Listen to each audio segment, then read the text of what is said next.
Welcome to this advanced practice session. It's wonderful to have you here with us today. So before we kick off today's session, I'd like to acknowledge that we're meeting today on the land of the Wurundjeri people of the Kulin Nation and pay my respect to their elders, past and present. I would also like to pay my respect to all other Aboriginal and Torres Strait Islander people on this call today. We encourage your active engagement with this session, so please make sure that your questions are put in the Q&A box, and then we will facilitate a Q&A session at the end of the presentation. So please make sure all the questions go in the Q&A box that you want us to ask, and if there is any technical challenges you're having or any other issues, you're welcome to put that in the chat box, and the team will be monitoring both of them behind the scenes. So I personally have been really looking forward to this session where we're going to dive into the great unknown and explore all things AI and disability advocacy. So we know that AI offers opportunities to improve accessibility and streamline our work, but it also creates some ethical issues for us to grapple with. So to step us through the risks and benefits of using AI in disability advocacy organisations, as well as provide us with some case studies for us to explore together, we're pleased to welcome Sophie Suchon, the Digital Transformation Manager at Infoxchange. So please extend a warm welcome to Sophie. Thank you very much, and thank you for inviting me to speak today. AI can feel a little bit like the unknown, but hopefully by the end of today, we can feel a little bit more understanding for what it is and how we can use it in our work, but also how we can use it ethically and responsibly. So I would also like to begin by acknowledging the traditional owners of the land in which I am joining from today. So I'm joining from the beautiful Wurundjeri land located next to the Yarra River. And I'd like to pay my respects to elders past, present, and emerging. In our work, we recognise the importance of country, not just as a place, but as something that helps maintain community, family, kin, law, and language. And you're most welcome to share where you're joining in the chat as well. So this is our agenda for today. So we're going to go through an overview on AI and why it's important to us and the work that we do. And then also look at how AI is being used in this community sector setting. So I'm going to look at some different use cases, but also some different applications out there that can really work really well in the advocacy support space. And what are the benefits of risk of using it in this way? And what are the ethical considerations? And we've got a nice template that each of you will be able to walk away with at the end of the session to use to inform your day-to-day usage of AI. Now, I'm going to firstly start just with a poll, and I'll ask Jax kindly to launch that poll. And that poll is just to help myself and others in the room understand what everyone's understanding of AI is, and also then how confident you feel about applying those ethical principles and what you'd like to learn. So if you scroll down the little pop-up, and I can see responses are coming through nicely, you should be able to see that second question there. If you keep scrolling, that's it. And then the third one at the bottom. I'll let you take a moment to complete that.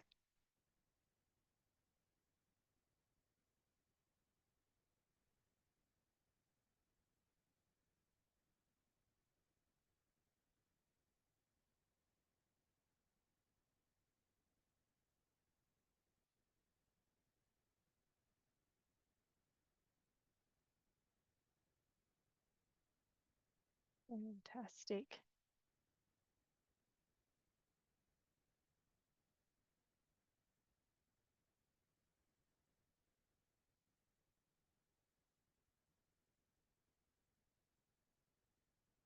Great.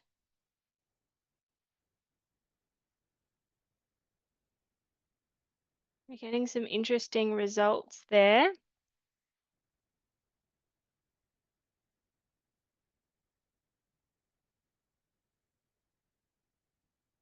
Fantastic.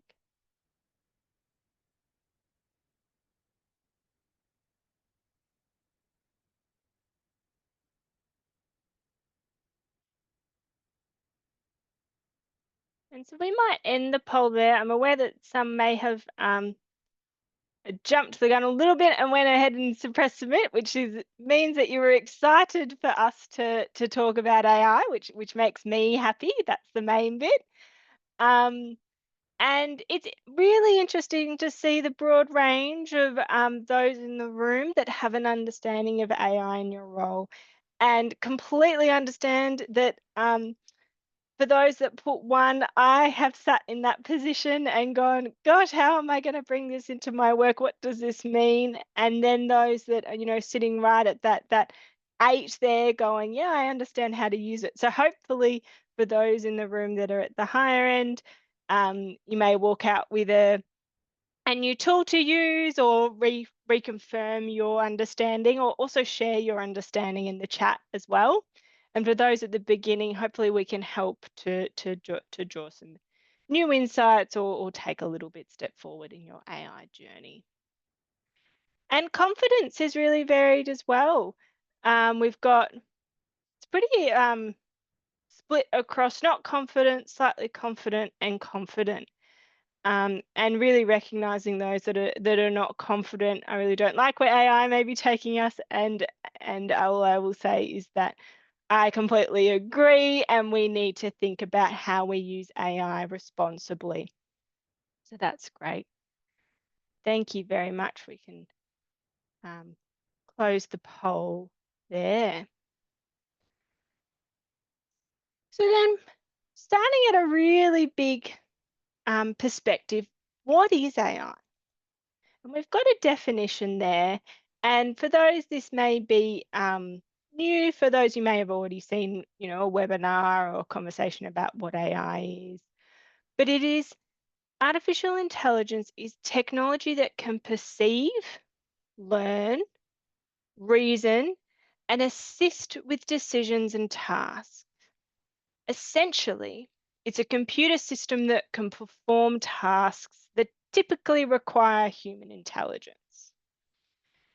And when we talk about generative AI, it's how it generates or it creates new content based on its prior knowledge and the information we give it.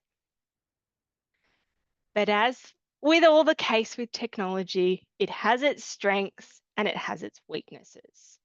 And this is where our ethical concerns really come in, and we need to both embrace generative AI and think about the responsibilities that come with it. And so I like sort of breaking it down in what AI is. In a digital brain that can learn from experiences, like how you learnt to ride a bike, adapt to new information. For example, let's think about, say, crossing the road, or navigating traffic. We adjust our route. We think about it that way. We process and analyze data, how we use our past experiences to inform our future decisions. And then we recognize patterns. So how we think about different ways of recognizing that someone's having a bad day or something like that. And this is a little diagram just to describe how it works. So there's an input that comes into AI. There's the data processing, so it'll process that information. And then there'll be an output or a generation of something. And then there's that bar across the bottom there that assist, adjust, and learn. And that's where AI is really interesting, in that rather than it just being that sort of horizontal workflow, we actually have that feedback loop back, which is bringing that learning into the computer system. And AI can learn in multiple different ways. I won't go spend too much time here, but it can learn through supervised learning. So the computer learns to label different pieces of information.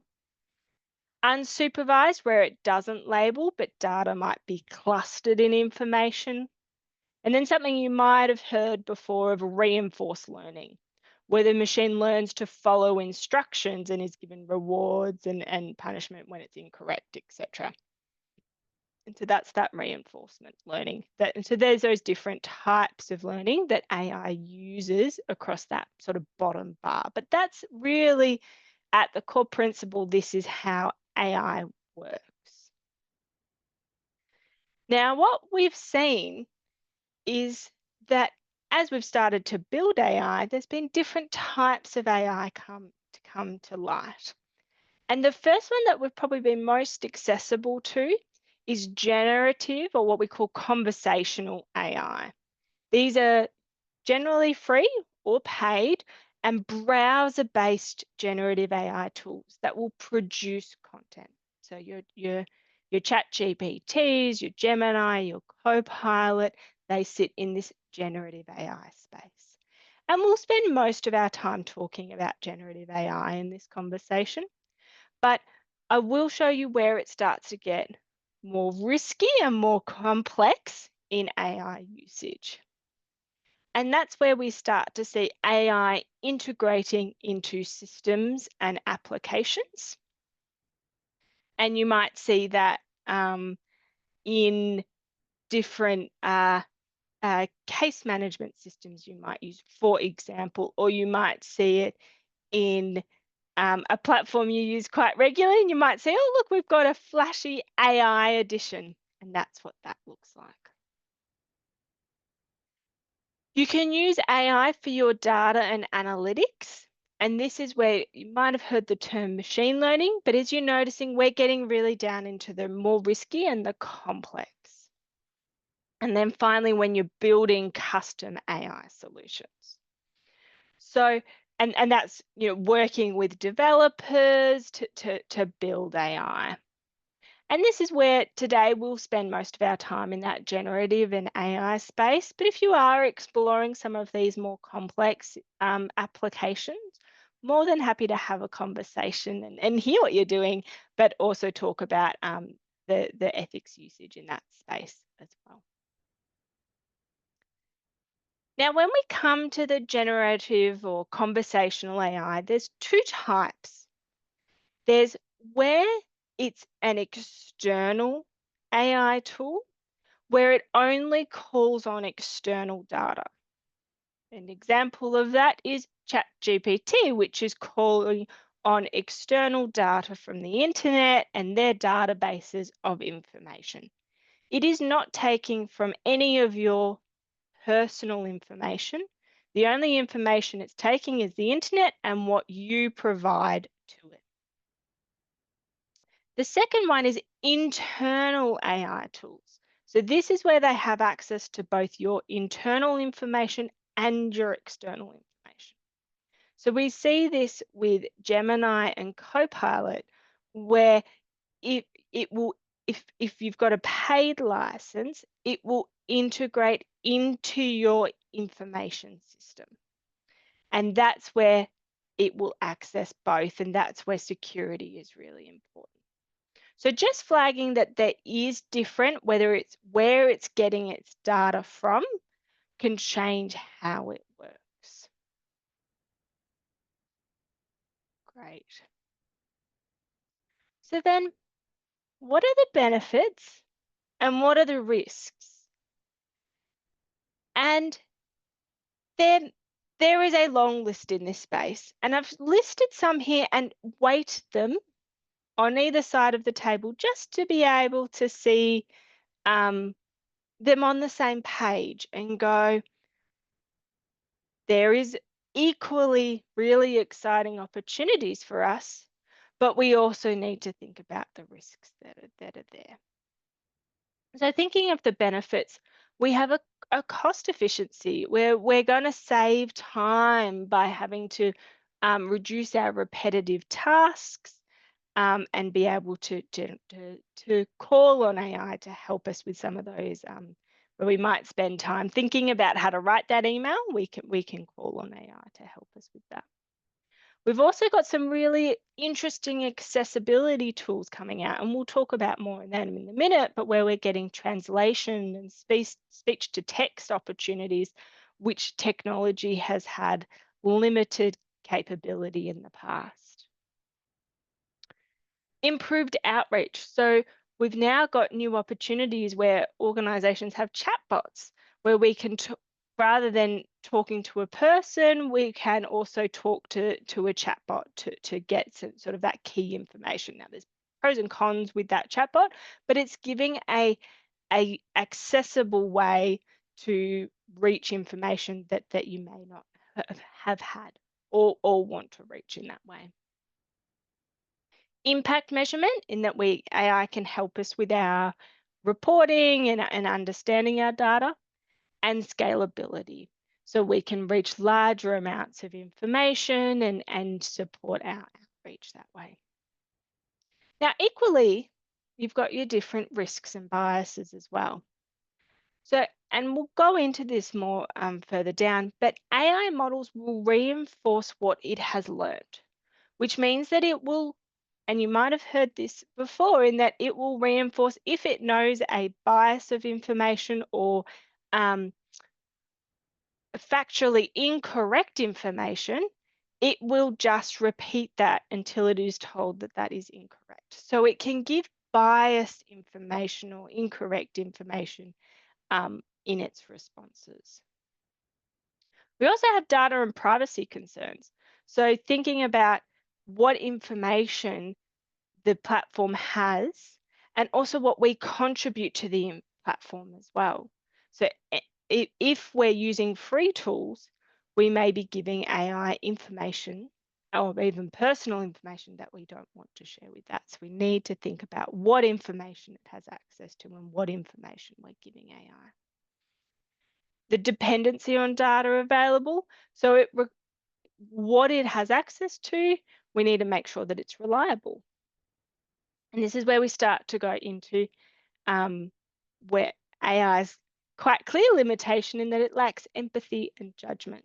So it does not always understand the nuances or the relationships which we have as humans.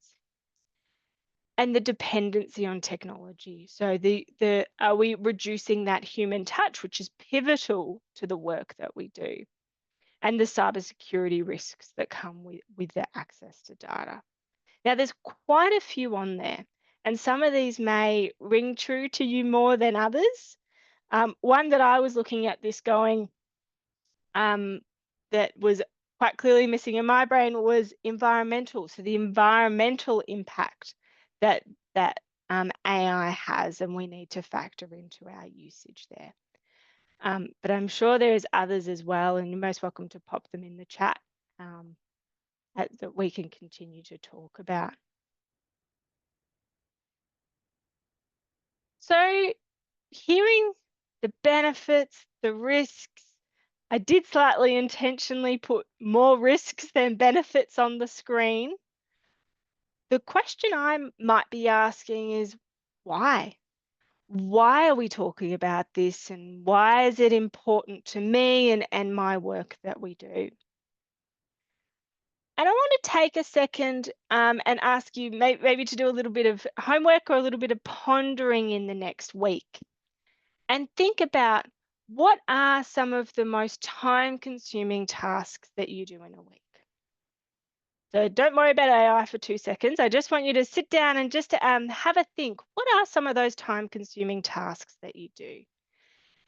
Is there some repetitive ones? Is there I definitely spend a bit of time sitting there looking at spreadsheets or looking at emails going, oh, I have to respond to all of them, or am I trying to write a grant? Am I writing policies? Am I trying to get a social media piece out? And I'm not the best wordsmith, so coming up with engaging words is always a bit of a struggle for me. But make that list in the next week. And then sit down and look at that list and go, is there opportunities? And come back to, and maybe even come back and watch the session again, but go, is there opportunities that I could bring AI in to help me? Could I think about um, ways which it could um, I could maybe ease that writing of that email and or get ideas on how I could respond differently that might be more engaging or responsive. And then also consider what that could look like. Now, do keep in mind that I've just asked you to make a long list. Well, I hope it's not too long, but a long list of potentially challenges you may experience in your week or those tasks that you put off and avoid. Um, but not every task will necessarily have an AI solution. There are still some very important human tasks that AI can't solve. But what I'm trying to ask you to think about here is is there an opportunity that AI can help, or even thinking about where technology more broadly can come into play in easing your day-to-day work and you can have more time to spend doing the work you enjoy or working with your clients or looks like. And why I've included this bit is then that next step of going, okay, I think I found a task that AI can come in, but I know, and we're going to talk about some in a second. I know there's lots of tools out there, but what do I pick and what do I use best? And I'm not necessarily going to be able to answer that question for you today, but what I want to give you is the steps to be able to think about making that decision. Now, there's a big caveat with step number one of start with free tools and start with free tools, but also start with information that is public. So start with, and I'll explain why we're saying, well, I've still kept start with free tools. Pick a task out of that list that doesn't involve personal information. So it's a task, maybe it's I'm running on this email chain, but that's probably not the most applicable. Um, I'm writing a proposal and I need help finding the background information. So I know I'm not talking about the whole proposal. I'm just talking about I need a paragraph on why I'm putting this proposal in. What is the broader data that I can bring into this proposal? And so that's a really good question because it's going to the broader, I would have otherwise gone to the internet. So taking that into a free AI tool and going, what information can you help me with that can help me with this proposal? And that can start to generate new ideas for you.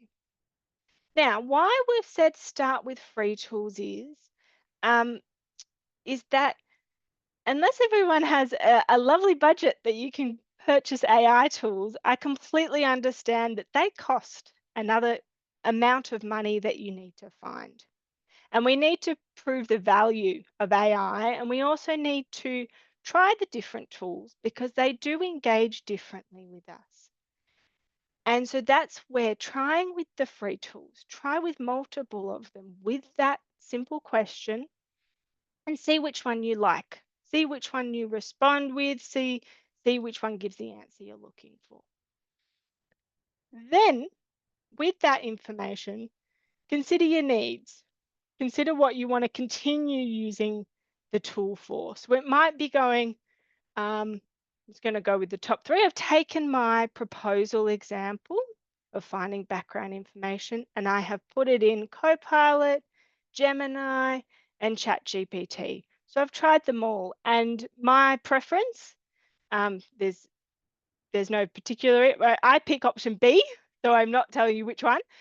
And then I'm going to use it a couple more times, and I'm going to see, does it consider my needs? Is it working well for me?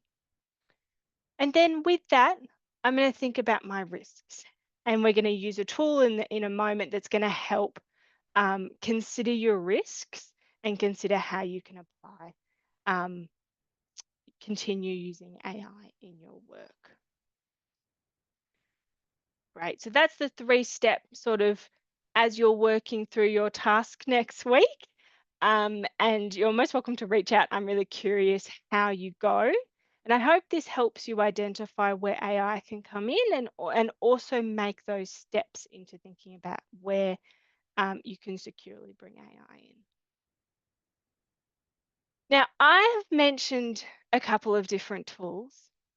And for those that were earlier in their AI journey, they may be new words or they may be new apps.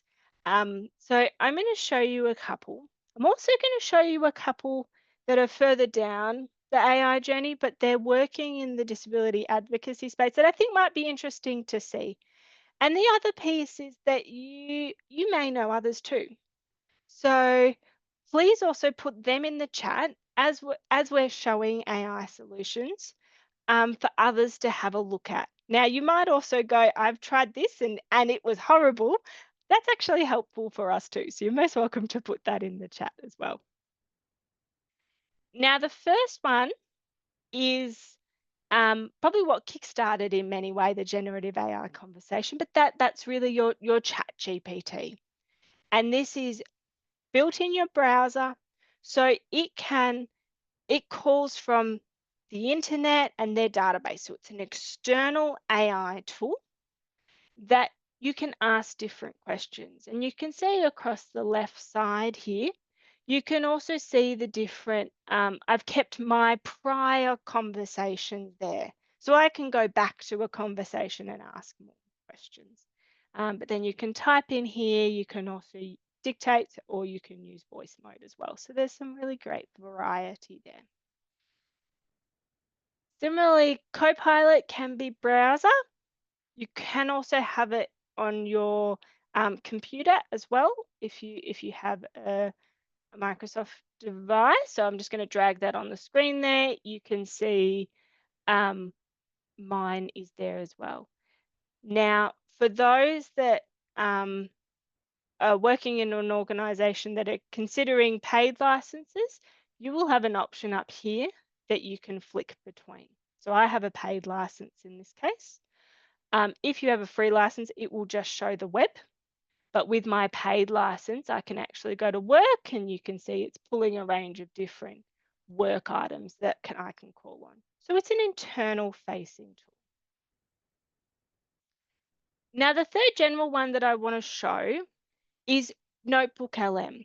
Now, I'm just going to go back because I was one step ahead. This is within the Google Workspace environment. And I mentioned Gemini. Gemini is their version of Copilot and ChatGPT similar interface.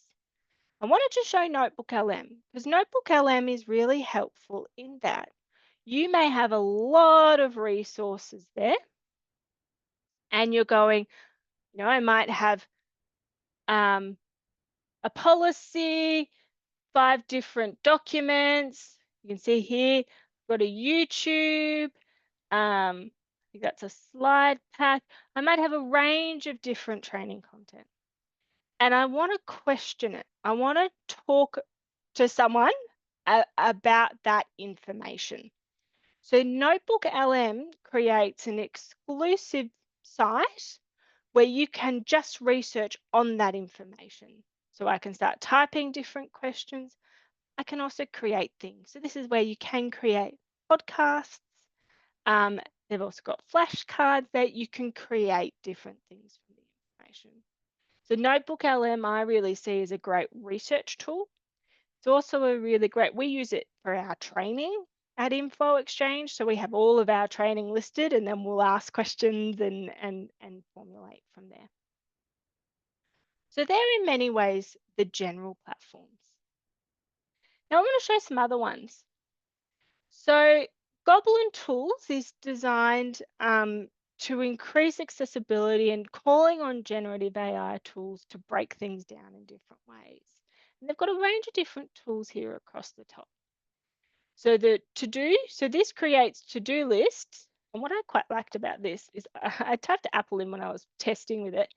I can actually get it to break down the item. So in this case, it's helped me break down the information that it's provided. So I could give it a list here, and then it will create tasks below it.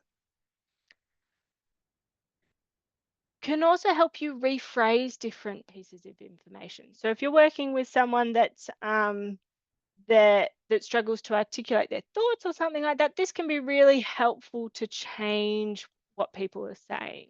You can say there's a range of different ways that you can, I find that quite funny, I'm waffle, but there's a range of different ways that you can change the text to support someone there. This is to help understand tone. This one's a bit of a research one. So you can give me a bit of a crash course on this piece of information. Consultants, so the pros and cons, and then estimate how long something will take. So this is really helpful for someone to sort of navigate through. The next two are really helpful in that they can help you visualize things. So this one's a flowchart builder. So you could type your prompt in here and then it could create your steps for you. So very helpful if you've got a long list of instructions, you can break it down visually. The next one is a very similar tool, gives you a little bit more icons. This is called Napkin AI, and this is where you can give it that similar list and it will create you visualizations. So very helpful if visuals help, but I can completely understand visuals sometimes can take a lot of time to create. And so these are different ways that can help you with it. I use Napkin AI quite a bit because they've got this sidebar and I can actually change it. So if it's not making sense to me, I can very quickly just change the chart and it'll show me something different. Moving into sign language, there is a range, and possibly those in the room might be better at this than I am, but there is a range of different Auslan tools out there where you can type the text in and it will create you the video. Now, why I've included Cara AI is that they've worked with Red Cross to make this into Auslan. So that's where it's quite helpful. But there's others there as well. Another one which I quite like is Be My AI. So this is a tool which helps to or look at sorry, my brain's gone, to be able to take a photo or a video and then be able to do an audio replay back. So very helpful there. I'm just going to do that for a second, sorry, because I can't see the next one. And then this is where this space I think is going to be the most exciting space in the next 12 months. And I'm really keen to watch this space, but it's where AI is moving into the speech space. And I really like what Voice IT is doing in that they're developing speech recognition for non-standard speech. So being able to work much more in that space. The last one I included because it's quite funny and it brings us into the ethics conversation. And this one's been very much at the front of my sort of AI conversations at the moment around the actual care and companionship, and it's been across the news as well. But this one's quite an interesting one in that it's going into robotics. So I'm not saying that any of us are going to be buying this tomorrow or anything like that. But it's AI-powered companionship, and it's been developed through decades of research and heartfelt care. And so it's in aged care settings, it's in disability settings, but I think it's just really interesting to see. And it's been this is through Australian government and Dementia Australia. So a really interesting one. And we will send these through following. But I kind of wanted to go, I like talking about AI in the exciting space, give a bit of a feel of it all, and then let's talk about what are the ethical considerations. Now, it's quite likely that each of those might have sparked, oh, I'm concerned about that, or, oh, I don't know if I'd want to use that. And they're very, very fair and valid concerns that I completely understand that people have. And when we talk about the ethical concerns, we talk about it in these four key areas. So we first talk about it in data privacy. And so this is how the AI systems handle the data. The systems rely on vast amount of information. And if we contribute private personal information, gets put into the pool of AI and will be called on by others. So we need to be very careful and raise questions about the data that is stored within AI and how it's being used. And it's critical to ensure that AI respects individual privacy and adheres to data protection regulations, minimizing the risk of the misuse. The second area, which we talked a little bit about earlier, was fairness and bias. So AI learns from data, and if the data reflects existing societal biases, AI can unintentionally perpetuate or amplify these biases. And this can result in unfair outcomes, especially in sensitive areas like funding assistance or allocation of resources or criminal justice. Addressing these biases starts with us thinking about diverse and representative data sets, fairness metrics, and ensuring that there's transparency in our decision-making processes. And so that comes to that transparency and explainability. So AI can seem a little bit like that black box and makes decisions without clear explanation on what's been made.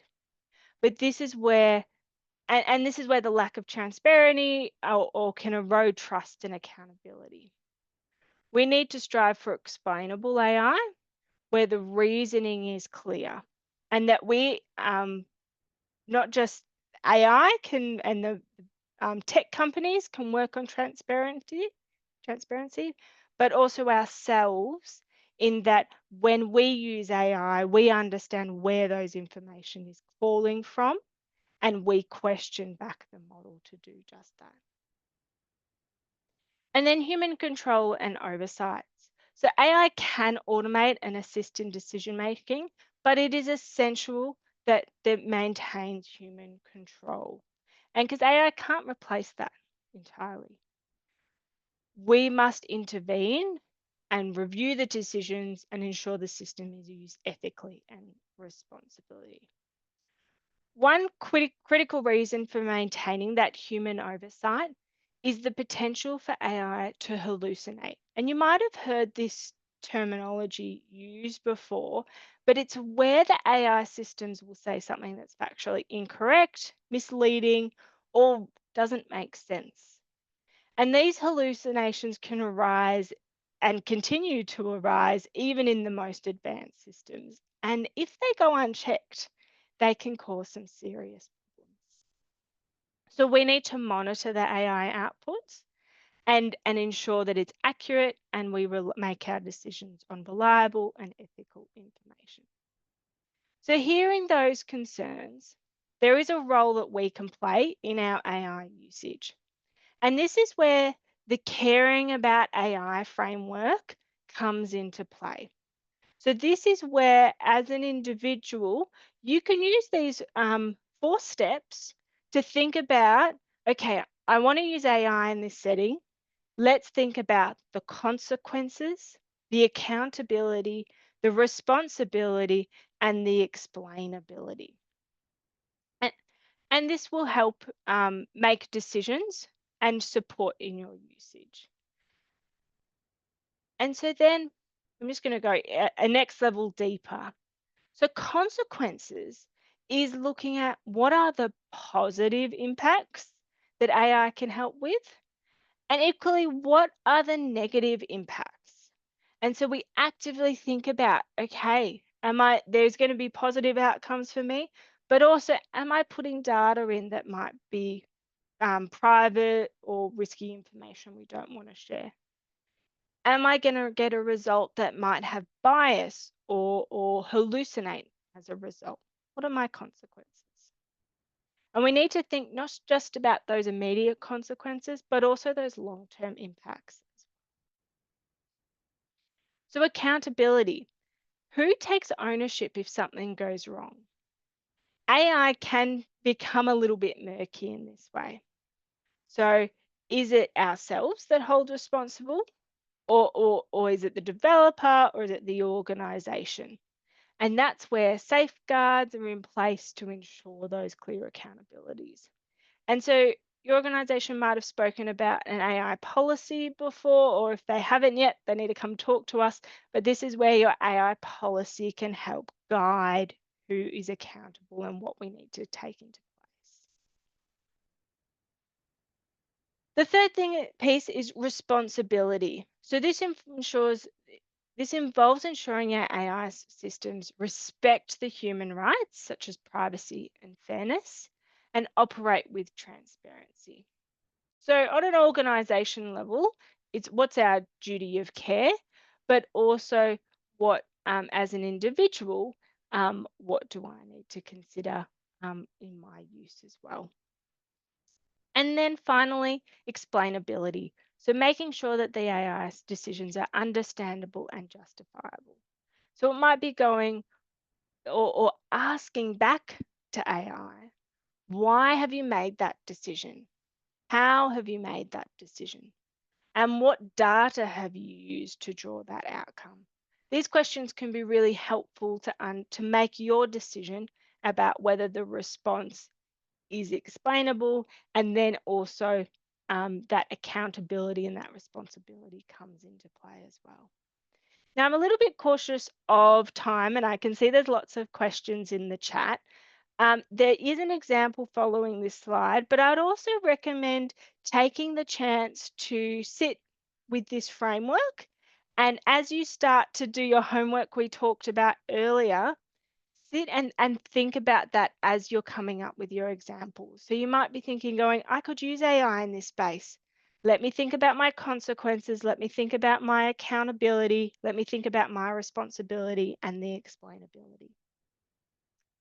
Fantastic. So I might wrap up there. I just wanted to check I didn't have, no, we'll do that in the slide. So I might stop sharing, Melissa, and then we'll move to the questions. Thank you so much, Sophie. It's been really great to hear about some of all the options and innovations and really giving us the clear pathway to decision making for our organization. That's a great session. I'm really buzzing. I just wanted to make a really important point for this group raised by Jeff Victoria in the chat. The sign language AI that was shown is not Australian Sign Language, it's American Sign Language, and it's a whole different language. Yes. Like people who are using Auslan will not understand American Sign Language. So I just wanted to make it really clear to everyone in the group that this is exactly what Sophie was saying. AI is not really understanding the nuances of information, so then there's still a really long way to go. So my first thing is to say don't use it. Don't use Please don't use it. So the it. reason Yeah. I was showing it was more to show the potential. And so Yeah. my understanding is that Red Cross have been working with them to bring the Ausland in and use the technology. And we've been talking about it in a different setting because that's a really exciting collaboration that we're seeing. But no, it is not live. And please read what with any AI usage, read and make sure that it is applicable to your work. So sorry for that confusion. That wasn't my intention. No, that's fine. It's a great example, and it's absolutely a live conversation happening in the deaf sector as well about, the impact of AI on Auslan interpreting and also some of the misinformation that's out there. Because if you don't know, you don't know. So but thank you for that. So yes, we've got some questions flying in. So I'll start asking them. So the first question I've got is looking at the chat. Disability advocates would really like to use AI for things like case notes, reading allied health reports, reading case summaries, as well as things like meeting minutes and meeting summaries. So what would be the most secure way of doing that utilizes the tech available to us, but also protects our clients' data? Such a great question. And I'm not necessarily going to give maybe the question that people are anticipating of me saying, yes, go ahead and run. I'm actually going to very much take the client perspective here and go, please be careful putting any client-based information. If anything, we advise, please do not put any client-based information, especially in free tools. Please do not do that. What I would say from the client note perspective and any personal information is advocate to your own organization about looking at paid tools that can support that. Yeah. We're seeing some really great developments going on that can really help in the case management space in easing your minute taking, easing the conversations that you're having so that then you can.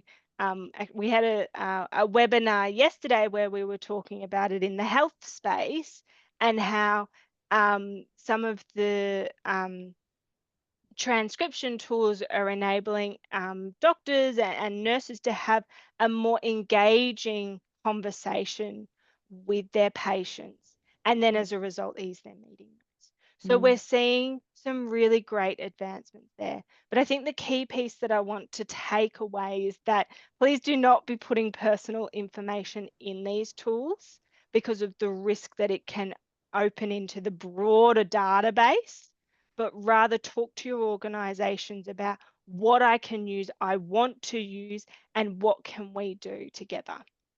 Yeah, awesome. Thanks for that. So, you mentioned that you talked about, the different AI tools that use external data only and some that take the internal data as well. So, how does, like, for example, Copilot access your internal data, and what do you need to do to improve or that access?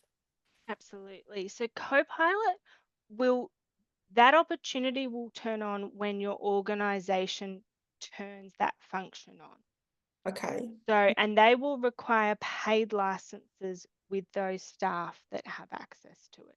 So it's that next level up. The reason it's partially the paid license, we're advocating with Microsoft to change that. So that's one piece for our sector. But the second piece is that there's a level of security that your organization needs to do to ensure the privacy of the information it's making accessible, but also the privacy of your own SharePoint.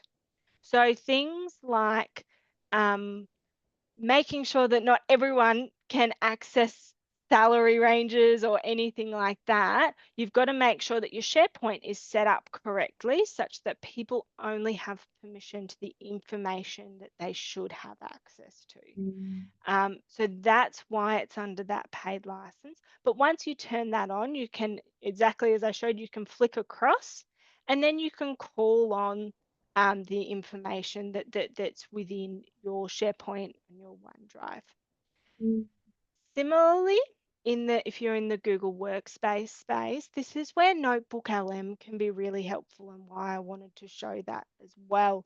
In that that can create that similar and shared environment as well with your staff, where you can put all of that information in and then you can call on just that information as well. So there's opportunities depending on the platform you're in. Thank you for that. And I think the next question digs a little bit deeper into that. So, can you place parameters around Copilot or those other apps you were talking about to suit your organization, things like tone and other specifics? And what are the benefits of something like, Copilot versus ChatGPT?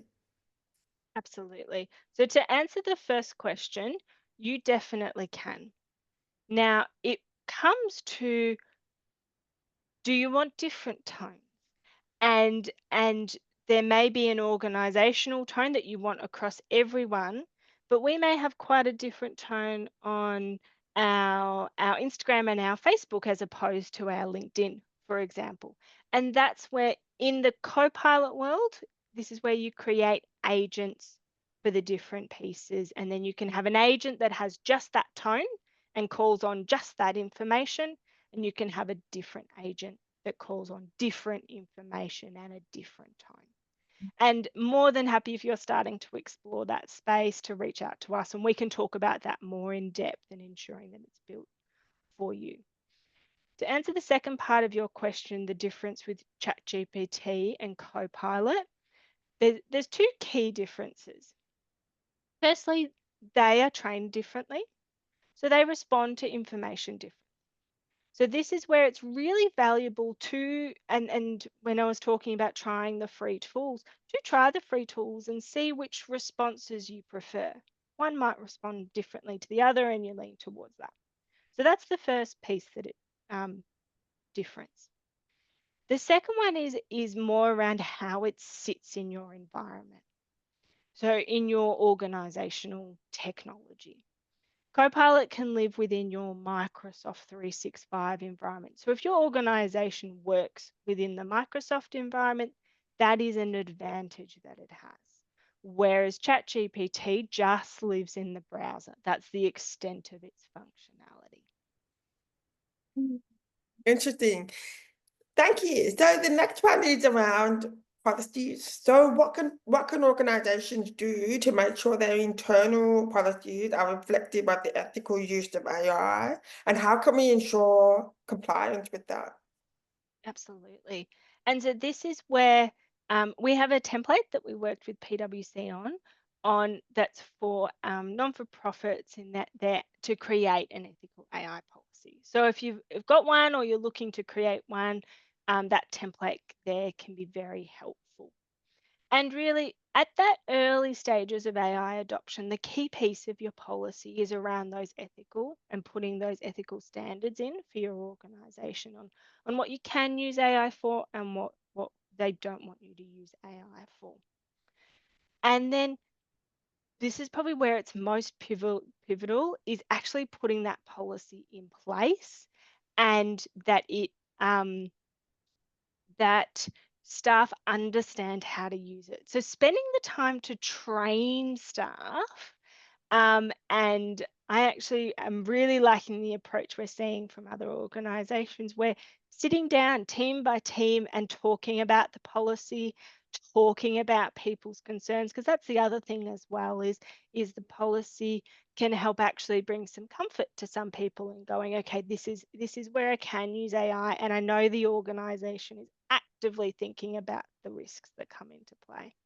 So putting that policy into life is going to be the key to supporting staff and informing staff on when AI can be used. Yeah, amazing. And absolutely, we would love to see that template. We've got time for about two more questions, and I've got two Yep. more questions here. So, is there any best practice established about letting clients know that advocates might be using AI to help with administrative tasks, for example? Do organizations need to get consent from clients to use AI? Is there anything about that, or is that something that organizations need to consider standalone organizations? I want to do some research for you. My understanding is that there may people in the chat might have some too, is that the National AI Centre, who we work closely with, have given standards for which for us to work towards. So the AI 6, which has been recently launched, and that advises guardrails that we should be putting in place. So it's still quite broad at this stage, but I want to go that next level detail and do some more research for you around what is coming out from the state governments, etc. Now, putting that aside, in that we're also in a really, as a sector, in a really exciting position to lead this conversation and set best practice as well.